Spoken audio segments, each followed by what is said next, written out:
Hi everyone.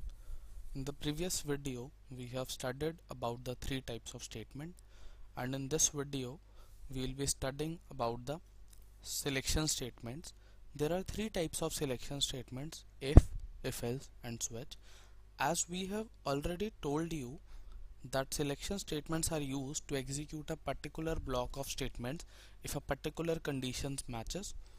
So first in this video we'll be covering the if selection statement. So if will work like this, I'll give you an example. Like if there is rain today, I'll take an umbrella, and if I have this much budget in my pocket, I'll take this phone. So if we'll work on that kind of things on a condition, if the condition is true, then we'll do this. So there is no else part here if we are studying just this if part. So now let's move to the code and explain. I will explain you that how this code is working. We have declared a class statements if, and this is public, so the file name is also the same. And in the main function I have taken two integers, initialized two integers, num1 is equal to 5 and num2 is equal to 3. And in first this selected block of statement I have compared if num1 greater than num2. Here this is the syntax of if, how we write if. I'm checking that if num1 is greater than num2, then this will be printed, and below I have used all other two types of by we can write if. I'll explain you, but first we'll explain this. So if num1 greater than num2, then num1 is greater will be printed. So if I make this condition false, this will not work.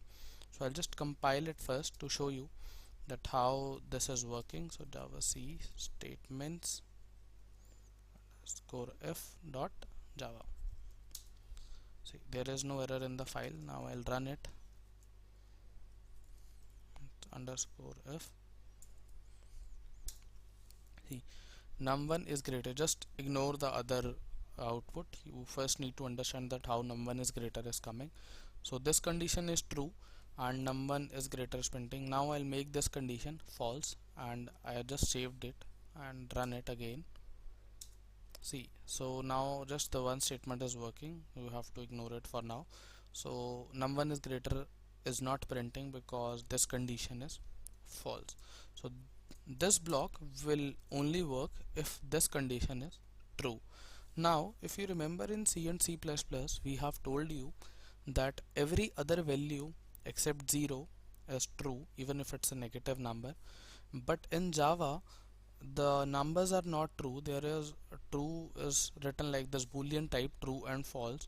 So if I write here just 5, then this will give us a compile time error because if syntax is not this in Java. See, it required a boolean over here, but what we have written is int. So I need to write the old condition. This results into true, that's why this is working. So I have written here true.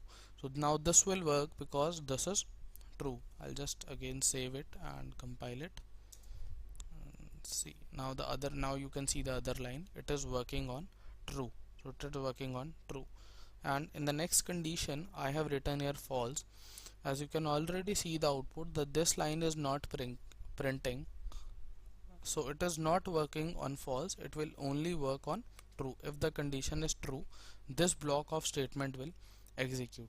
So this is about the if selection statement, and in the next video we'll be covering the if else selection statements. Thank you.